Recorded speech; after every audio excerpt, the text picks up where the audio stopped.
Everyone hits a bump in the road. What do you do with it? Be inspired as we explore the ways people experience, navigate, and manage the ups and downs and twists and turns in this road trip called life. Welcome to another episode of Bump in the Road. The basic podcast is always free.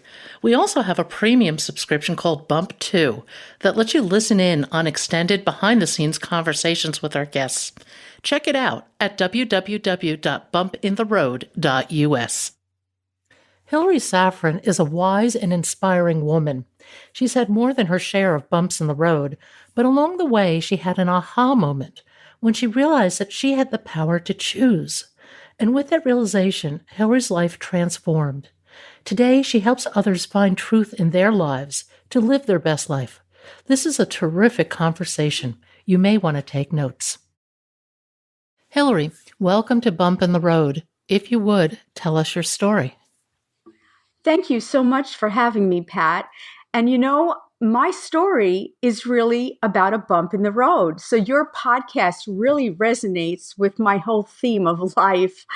I start out in life, I had challenges like everybody else, but it started out a little rough. My mother died when I was 7, and then I came from a blended family that wasn't the Brady Bunch. It was challenging, and that presented some emotional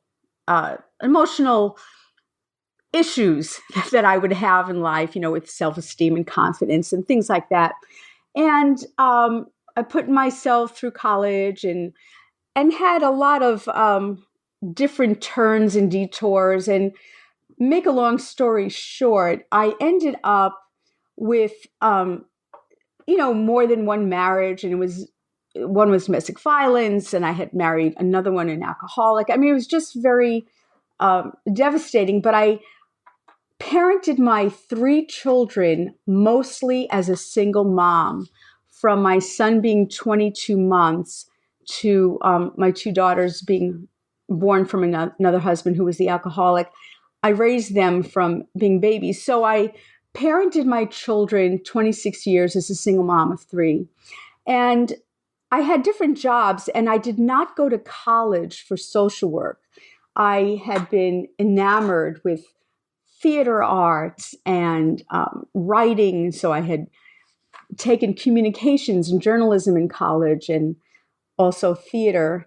And I ended up to help support my children financially because child support was a little iffy and wasn't always there. I became a birthday party clown for 28 years. So because of that, I got into the arts and local theater. I ended up moving to Alaska from New York with a side living in Seattle for some years. But anyway, so I ended up working in the social work field where I still really do. And I became a case manager, or what you call a job developer, for public assistance clients. And because of my own experience as a single mom with a brief stint on welfare when I didn't know what to do, when I was after the second divorce, and how am I going to support these children and what am I going to do? I was on it for about a cumulative total of 18 months, but it really changes your head and makes you very dependent. And you'll forget every accomplishment you ever did. Hey, that you survived, put yourself through college, had all these jobs, ran businesses, and did all these things. But you'll forget that if you are reliant on government money for a period of time. So the irony in my bump in the road, because of what I went through in my earlier parenting life, my kids are grown now. I had my first grandchild born yesterday. Basically, I now work in social services. I'm a case manager, employment specialist for people on welfare. And most of them are women who thought a man was a plan and the dream went wrong. And then my job is to get them self-sufficient and employed and get them off welfare. So I turned around what I went through to help others, and no one could ever say, "Oh, you don't understand what I'm going through." Yes, I do. But my big message, my cause, as you will, is whatever you have gone through, whatever challenge you've experienced, you have developed transferable skills and perhaps wonderful coping mechanisms to not only get yourself perhaps a better career, but also to help others. Because when you think about it, Pat, most nonprofits, ministries, or other, and some careers, people have started because of what they've gone through. So, for example, Mothers Against Drunk Driving, Family Promise has 200 affiliates nationwide. That's to help homelessness. Usually there's a story, and that person has turned that skill and that experience into a nonprofit ministry or better career or job. So, for example, if I have a client who was incarcerated for substance abuse, my first thought is, wow, when you have at least a year's sobriety, you would make the best substance abuse counselor ever. So things like that, you can turn it around. Anything can turn around for the good to help yourself and others. Absolutely. I mean, I have to congratulate you on your grandchild. That's really wonderful. Oh, thank you. Yeah, thank you. Yeah. The welfare, the dependent mindset of welfare is really interesting. What are some of the common traits you see of people that you're counseling, and what shift do they have to make to turn their lives around? I try to encourage them to look at their strengths and their gifts and what they've done in their life. So I do a thing called an employment planning interview, and it's pretty lengthy. It's from the state. We have to use certain formats and formulas, but I try to tell them that whatever skill they have, they can use it to generate income. And then we have opportunities to place people in community work experience for nonprofits or business work experience, or I do have the capacity to market a person for an on-the-job training opportunity for a paying job in a business. So because I do have a background as a staffing specialist from an employment agency, that started me on that whole route. But once I got into social services, I realized, I could use all those skills I used to use in a regular employment agency and help these people become self-sufficient. And, a lot of people just need encouragement. They just need encouragement and to know that they can do something. So if I have a client who's had a special needs child, I tell them, do you realize you have such great skills, not only to work in a field for special needs children, but you can help their parents.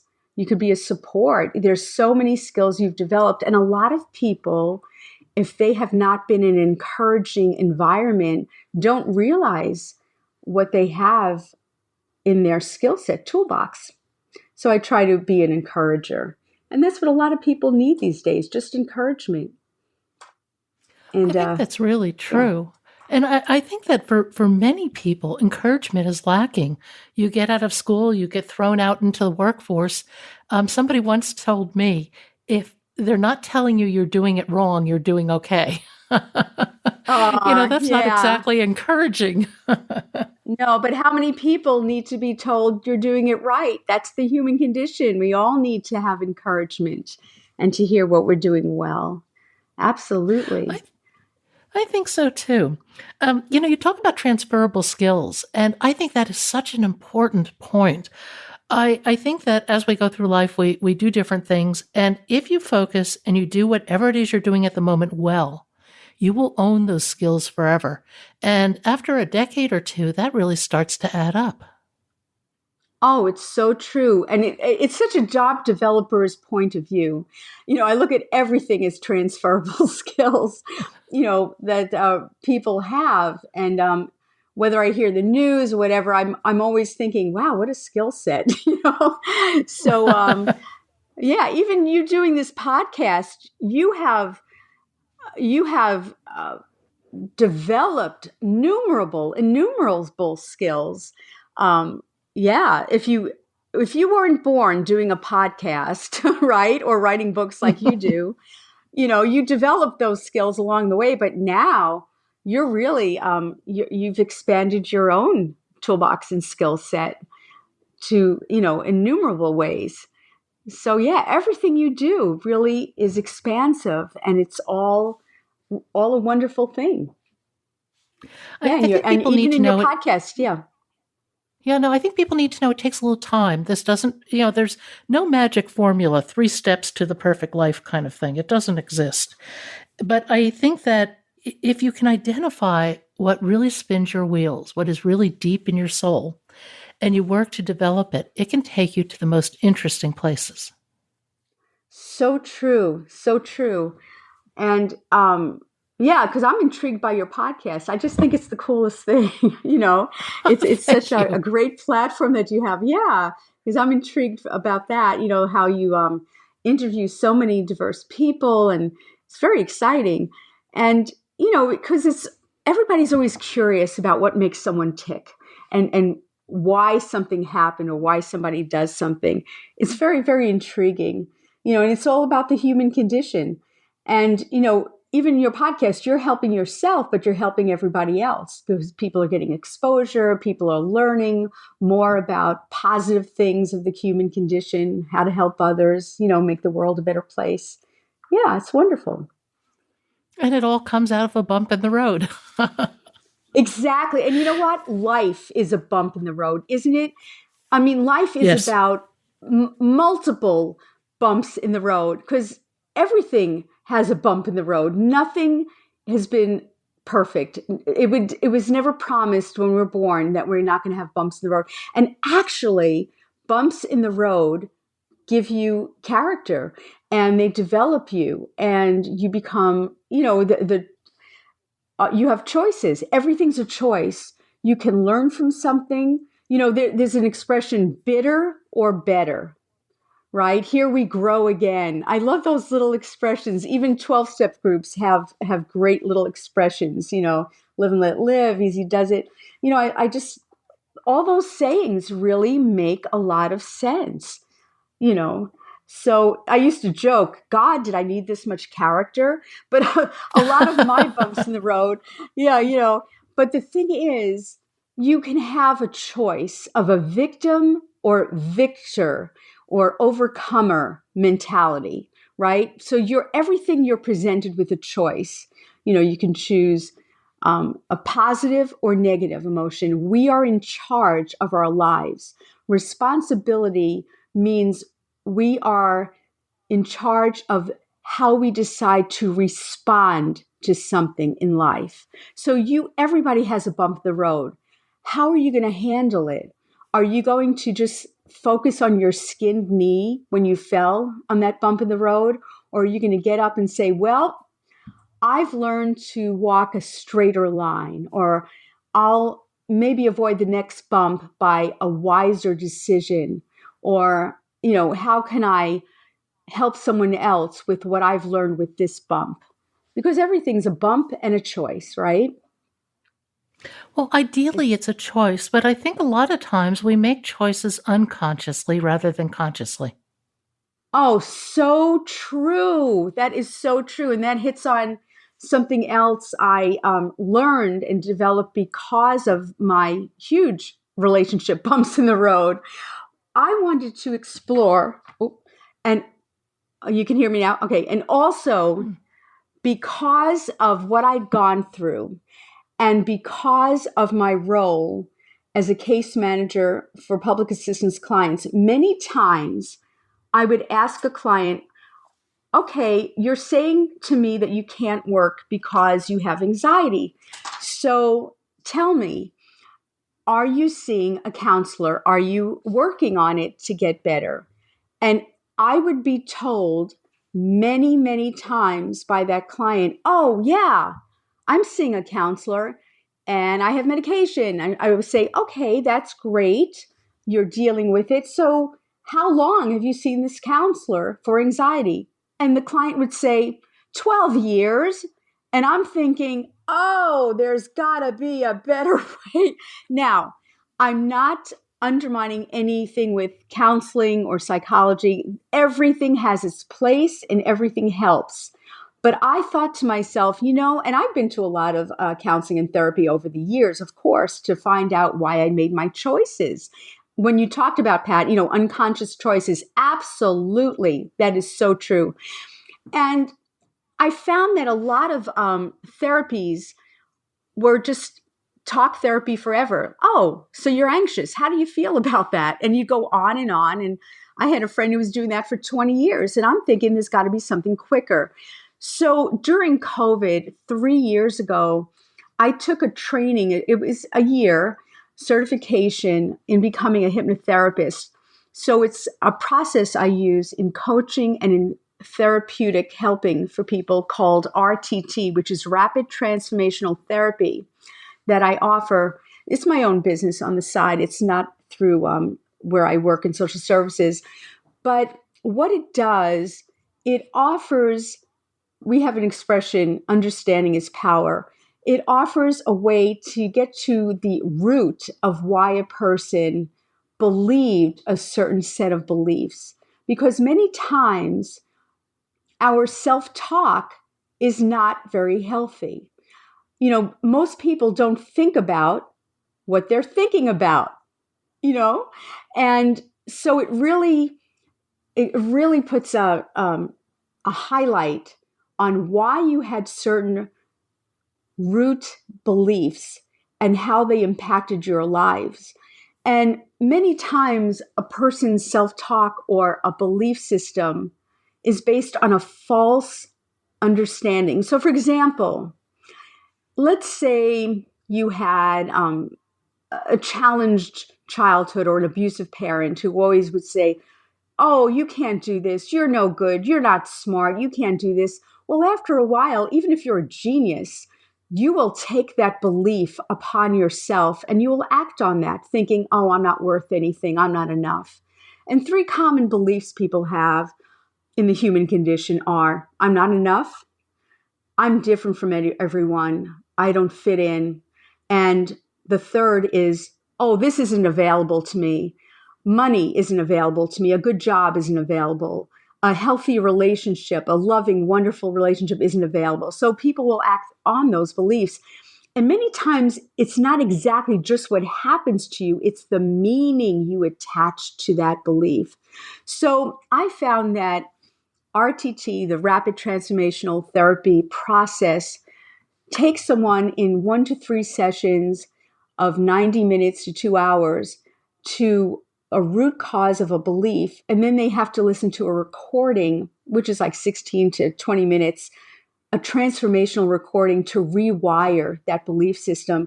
And it's been amazing, amazing results from that for all kinds of things. So I did get certified in that, and I feel it's been a great help for a lot of people for many, many, many things, whether it's imposter syndrome, confidence issues, anxiety, any issue. You could use it for quitting smoking, losing weight, anything you need. But I felt there was a real need for a quicker way that people could have a transformation for a better life. That's really interesting. When we look at rewiring somebody's belief system, does it take time and repetition to set those new neural pathways, or can RTT really accomplish that more quickly? Well, they say there's a reason you have to listen to the recording after a session. They get a recording, which is the reframe, the transformation. So there's a reason when you have something for 21 days that usually makes a new habit, neural pathway, a new belief. But you have to do your work, which is listen to this recording once a day for 21 days. It's like if it's anything, if you want to have a new habit, it's going to take at least 21 days to do that new habit. So they use the same principle. And it's a accumulation of a combination of cognitive behavioral therapy, neuro-linguistic programming, hypnotherapy, all that kind of those modalities. And yeah, it works. And whatever works for people. But I just happen to love this method. It really helped me dramatically understand why I made the choices I did. Because usually a woman, a person will be with a person or choose a person for what they believe about themselves. Like if, a lot of women in abusive relationships stay many times way too long because they don't think they're worth getting out, or there's so many factors involved. But think about it. If you feel you're a wonderful person, healthy, and you deserve to be treated beautifully, you're not going to be in a very detrimental, harmful relationship, right? It's usually what you feel about yourself. Your self-talk is a reflection of who your friends are, what you do for a living, where you live. So many things are self-talk. It's really a fascinating thing on the human condition. Yeah, So really, you, bumps in you the road bring could be turned around. Yeah, no, you bring up something that, that people get mired in these environments, partly through self-talk, but it's all they know. How do you get them to that Yes. aha moment where they realize it's actually a much bigger world than anything they imagined? Yes, well, that's all in the process of finding out the root of why they believe. They go back to a memory, and they don't relive it, but they view it like you're watching on a computer screen kind of thing, and then they'll have a deeper understanding because of some questions I will ask them, and then they have to find the answer, and they are finding why. It's a client self-led process, so they find the answers themselves, but there you can direct how a person can view something and really get that answer themselves. Like they'll see a scene in their head, and then the interpretation, why do you believe this, what, and then they will come out, they were told something, they believe something, and then you try to change it for what they really want. Because in the beginning of a session, you say, what do you want? If I had a magic wand, what do you want to accomplish today? What do you want to have in your life? What would make your life better? So it's always the client self-led of what they want in their life. And then when people want something, they'll do the effort to go there. That's really powerful. Yeah, it is. It is. And I've seen it in my own life. And that's why I want to, it's a wonderful tool to help a lot of people.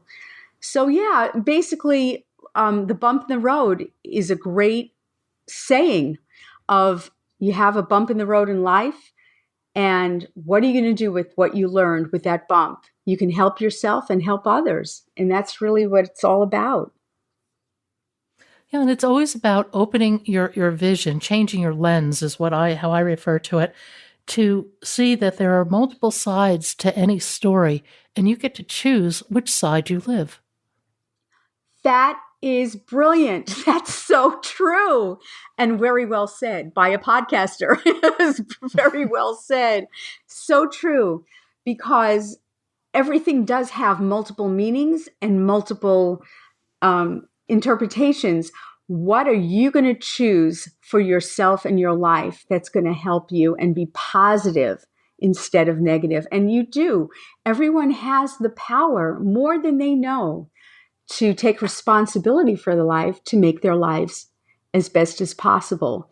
But there's tools out there, and that's why there's different people in helping professions to help along the way people have to have positive, healthier responses and find I think good meaning. part of the trip,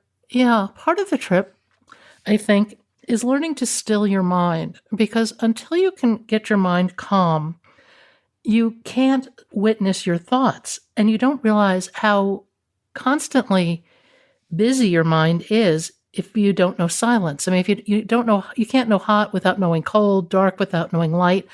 I don't think that you can really appreciate how busy your mind is until you experience quiet. So true. And there's been a statistic that you have 60,000 thoughts a day. There was somewhere I read is, one of those data things. But, it's true. And many people don't know how to quiet their mind. That's why I think meditation is a very popular modality, for people to stop and breathe and just be. And, some people pray, some people meditate, or just to stop and be aware of your breathing can calm you down, even if it's for 30 seconds or even a minute, and to just be quiet or listen to nature. Listen to the birds sing if you can hear them. It's all very healthy. Yeah, no, I think that goes to the notion of being present. If you can be very present, your mind will calm. And there are lots of ways to get there. Some people get there through sound, walking in nature, knitting, gardening, whatever it is that allows you to be focused and present. If you can grab that experience of presence where your mind is actually quiet, then I think you can recreate, you're motivated to recreate it because it's a wonderful experience. So true. So true. And a lot of people, we're so busy these days and people are scrolling on their phones and they're not looking at each other. It's so important to just be and be human, just live. And just like you said, be present, and then you can enjoy life more and be aware of your thoughts and make them positive and healthy. Say good things to yourself and to others, and just, enjoy life more. Absolutely. I Nature is couldn't a agree. great healer. Nature, I think, is really profound. I talk to so many people, and nature is one of those common themes that comes up in terms of Mhm. healing and positive mental health. So true. It is. Even if you are in an office, let's say in a city, you can look at a picture of a mountain or a landscape and feel better. That's just how we're wired. But I've read that looking at nature, experiencing it is very, very healing. That's a connection. So yeah, I find that's why I like to live where I live. It's very rural, and I could go hiking, and mountains are right there. It's very beautiful. You're in Alaska, correct? Yes, yes, I'm in Alaska. I feel like I drive in a postcard. So pretty out here. Yeah. Alaska is on my list. I want to do a photographic tour up there, led by a professional photographer. That is definitely on my must-do list. Oh, it's beautiful. And in fact, I know a photographer. A lot of the photographers here are into wildlife and nature. There you go. You got the nature, and then, of course, all the wildlife. It's fantastic. You mean moose in your backyard all the time. Now, in your most recent book, you talked about the Japanese art of is it kintsugi? Kintsugi, yes, that is the art of repair, filling with, like, if there's a crack in a vase, they will fill it with a gold filigree. So the flawed vase with the cracks oftentimes is with the gold filling in the cracks is more beautiful than when it was just not shattered. So that's the symbolic theme of my book.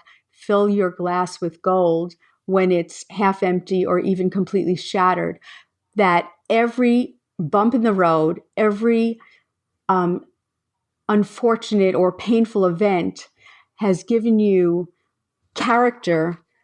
And even though you might have had flaws or poor choices, what you've learned has made you more beautiful. So it's so symbolic of life. Our bumps in the road have given us beautiful, beautiful pathways to helping yourself and others, and for a beauty of character. If you could rewrite your story, would you? No, I've thought about that 100,000 times, not to exaggerate.